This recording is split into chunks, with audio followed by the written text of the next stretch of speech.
All right, so we're going to kick off the day with a presentation by Skift Research Senior Analyst Seth Borko, who's going to talk about the global state of travel. So Seth, let's start. Please welcome Skift Senior Research Analyst Seth Borko. Hello, everybody. Hello. Welcome to day 2 of our global forum. We're so glad you could be here to join us. The presentation I'm going to be giving today, let's go back one slide with the title page. The presentation I'm going to be giving today is called The State of Travel 2022. It's an excerpt from a much larger report that we're working on, talking like hundreds of slides. We're going to try and cover every single sector and theme in travel. But today, don't worry. We just have 4 excerpted for you today. We're going to talk about the consumer, about accommodation, about airlines, and about online travel. All right. Let's get into it, and let's talk about the new travel consumer. We think there are really 3 big reasons driving consumer travel post-pandemic that are different from the past. The first of these is, of course, revenge travel, this whole concept of pent-up demand. What those shaded bars are telling you is effectively excess savings above the trend line that were accumulated due to the pandemic. And we're talking, between the US and Europe, over $1 trillion in savings that consumers have. So this was hardly a financial crisis. It was a crisis, but not a financial crisis.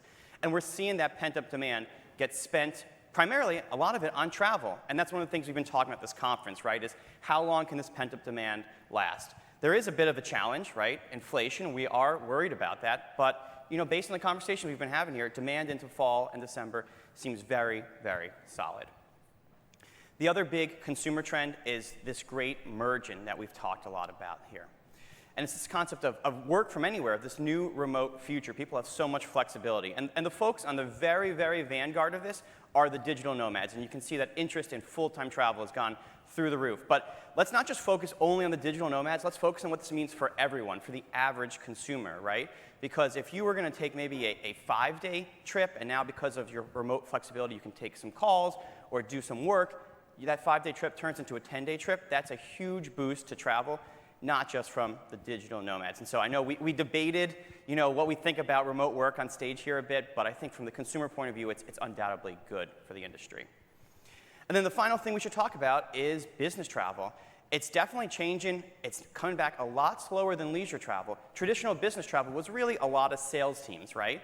But I think in a remote world, business travel becomes culture. Right? Business travel becomes collaboration. It becomes how you all work together. And so hopefully, and we think it's going to happen, you're going to see a lot more functions than just traditional sales teams traveling in the future. Right? Marketing folks, finance folks, they'll need to have business travel demands as well. We're going to shift and talk a little bit about some travel suppliers, and we're going to talk about the accommodation sector now. Global accommodations, this is our market size estimates. We think it's a $900 billion market, and what I think it's important to note, we're at about $900 billion. That's about 2018 levels, so in the next 12 months, we'll probably be back to fully recovered. But I want to talk about 2 real sectors, right? We're going to talk about hotels and then short-term rentals, and we'll start with hotels. One of the big trends in hotels is the chains. The brands getting bigger. I think actually Keith Barr yesterday said that the big are getting bigger. This is not Keith Barr's company, this is Marriott, but this is room conversions from independent hotels and other hotel brands into the Marriott system. And you can see 2021 was their biggest year for conversions since 2013. So there's a huge need for these brands. But there's kind of a subplot here. And the subplot is soft brands. That's that yellow line. Because there's a lot of really great, really smart, independent hoteliers out there. They have really unique properties and really unique views. And they don't want to kind of get put into the big brand box. They want to do their own thing, but they do want the support that a brand can offer when it comes to finance, when it comes to marketing, when it comes to loyalty programs. And soft brands have emerged as that compromise. We've seen a huge rise in soft brands. I think that will continue across the industry. The other thing we should talk about is labor, the labor market. The pandemic really caused the crisis in labor to boil over, but I like to tell people it's been simmering for a long time. The last time you could hire someone in 2 weeks or less was in 2010. So this is a really long-standing crisis. How do we solve that, right? I think, well, one answer, the obvious one, is pay. The other one is call it heart. This is what I talked about with Disney about this, about how most of their furloughed employees came back to work for them because they so believed in the brand and the mission. That's so important. I think another important part of this, how we solve the labor crisis conversation, though, is honestly technology. And that's both technology from a pure automation perspective, but also technology from an enhancement perspective, from making employees' lives better, right? We tell people, come work in this amazing industry, you're going to help people, you're going to help delight guests, you're going to do all this great stuff, but then they spend their time banging their head against a wall trying to run a 30-year-old operating system, right? And so perhaps there's also a way to technology and labor work together to make the employees you have, make them more efficient, and make them more dedicated, and let them focus on the things they want. We think that there's a multi-billion-dollar opportunity in hotel tech alone and in other travel techs that gets even bigger and bigger and bigger. And now let's talk about the wonder kid of the entire travel sector, short-term rentals. This is, again, our market size and data. The most important thing to take away from this slide is that the 2022 number is bigger than the 2019 number. What other travel sector can say that that happened to them? It's been a huge, huge boom in the short-term rental sector. And I think there's a lot of things going on here. It was kind of the right product at the right time, in the right moment. People wanted that place to stay, longer length of stay. But also, the product had been getting more professionalized along the way, and so it was a more traditional experience. This is another aspect of that great merging, where we're seeing the subsectors within accommodations merge together. So like Sonder is a great example of a short-term rental company that acts an awful lot like a hotel. They have brand standards, they have an app, they have direct bookings, channel, things like that. And then on the flip side, Marriott, they've built this homes and villa product. It was just under 10,000 homes in 2019. They're at 60,000 short-term rental products now. And so there's a huge merging happening in the accommodation space and a lot of professionalization. We're hearing, by the way, you guys know that Brian Chesky is the closing speaker today, right? So we got to stick around and hear what he has to say.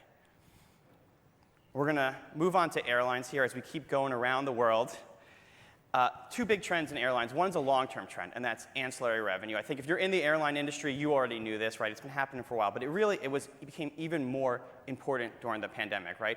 Ancillaries went from, let's say, 5% of global revenues in 2012, 12% pre-pandemic. It's almost at 15% now, so it's becoming a more and more important part of the industry. And by the way, I'll give a little defense of ancillary revenues. I think some people maybe just think of it as nickel and dime, and I really see it as they really take this old-fashioned ticket that was commoditized, that was undifferentiated, they unbundled it, they added branding, they added modern merchandising and cross-selling techniques, and it's been a really huge boon to the airline industry. More tactical trend that's happening during the pandemic has been this shift towards premium leisure. And you can see that as we talked about business travel, as the old school traditional business travel fell off, there was not as much need for that first class product, but the premium economy grew. Even on the business class side, Vasu yesterday talked about flying lay flat beds from Los Angeles to Miami. And to my knowledge, that's not a business route, but people bought them anyways. And again, it goes back to that pent-up saving and pent-up demand. Consumers have a lot of savings on their balance sheet, they want to travel, they're mixing work and leisure, and so this premium leisure, premium economy segment is really valuable to the airlines. And this is my final sector of the day, which is we're going to talk a little bit about online travel. I'm going to start off just with this baseline slide, looking at the major publicly traded OTAs and how their revenue is benchmarked versus 2021 levels. And actually, I was a bit surprised when I pulled this data together. It's not as fully recovered as I thought. Now, this is from year-end 2021. If you looked more recently, it would look a little bit better. But even yesterday, right, Glenn Fogel said, look, we're not fully out of the hole yet in the travel industry. And that's also because a lot of these OTAs have a lot of exposure to Asia, which is, unlike US and Europe, still a lot of lockdowns, still not fully recovered. And so we've got a ways to go. What's the trends happening in the online travel industry? I think a lot of it is about marketing spend and direct traffic and how you fill the top of your funnel and how you drive traffic to your websites. So this is data we worked with SimilarWeb to pull, and this is basically take the top 5 most important meta search sites in the United States, divvy up their traffic, and assign a share to all the major meta search websites. And how much of that share does Google Travel or Google Products own? We don't have a huge baseline, but in January of 2020, it was like 50% share. And now, post-pandemic, it's closer to 60%. So Google has only gotten more important, and we don't see signs of that letting up. this has really big implications for the travel industry. I mean, I think we did some estimates, and we think that more than $9 billion of online travel spend in general gets spent on Google. And I think what's happened, it's kind of like what I was talking about earlier in airlines. There's been a commoditization in the online travel space where there's a lot of overlap of supply. A lot of travel agencies offer either the same or very similar product, and they don't feel different from each other. And therefore, there's not incentive to go direct, and therefore, you need to go on Google and find the consumer and fill the top of your funnel, and that leads to a bit of a race to the bottom in marketing spend. So how do you win in that kind of a scenario? Well, one, you could just be the biggest, spend the most money, and you'll win, and there's a couple of OTAs that can and will do that. Or you need some sort of product innovation and differentiation to really succeed in this space. And I think there's actually a lot of really great examples of innovation that we can point to in the industry. So you could have product innovation like what eDreams is doing with subscription travel. They've built a subscription program. You receive discounts. You pay them monthly or annually. They now have 2.7 million members, and about 40% of their revenue comes from subscription members. And I can bet you that once you pay eDreams for a subscription, you don't go to Google. Or you can have product innovation like Hopper and FinTech. And this is actually not sponsored, by the way. This is real. Like, they get 50% of their revenue from financial products. Hopper has done a great job monetizing the uncertainty and the anxiety that we all feel when booking travel. And they found a way to say, this is a unique and interesting product that we can offer. Come to us. Or you could have product innovation like Airbnb's new homepage.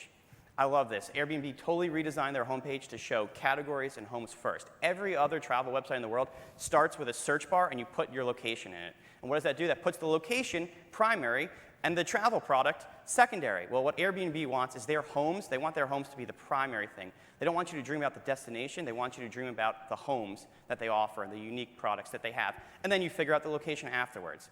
I think that's a great example of differentiation, and Airbnb is a leader in driving direct traffic. Or you could have some sort of product innovation like this telephone thing, like picking up the phone and talking to someone. How about that for differentiation? We've seen a rise in interest in offline traditional travel agents, 30% more likely to use than before the pandemic. I don't think I'm telling you guys anything you don't know when I say that online travel is not really known for its customer service. And frankly, airlines and hotels are not known for being much better for customer service either. And so it's a very stressful time to travel. There's a lot of changes, baggage delays, COVID, all this stuff. Being able to pick up the phone and offer interesting customer service, that can be a differentiator in today's market. All right, I'll wrap it up here. I just want to recap the main trends we talked about. We talked about the reemergence of travel. The recovery back to 2019 levels is within sight. We're almost there, but there are some concerns on the headwinds on the horizon. Post-pandemic travel trends, we're talking about working from anywhere. It's the great merger reshaping how people live and work. In hotels, it's about tech adoption and consolidation being driven by the pandemic. Short-term rentals, huge 2 years. I think the future is very much driven by continued professionalization. In the airline side, ancillaries continue to be really important, and the premium leisure is that new tactical trend. And in online travel, we're talking about commoditization of the product and Google's dominance at the top of the funnel, leading to a need for innovation and differentiation. So thank you again. Just a reminder, we're coming out with a full deck, actually coming out in October. There'll be even more slides and more trends. And if you want today's presentation, it is available already in your app, in the Skift Live app. You go to the Skift Research little tab. Anyways, thank you so much. I hope you enjoyed. I hope you learned something. And thank you so much for attending the Skift Global Forum.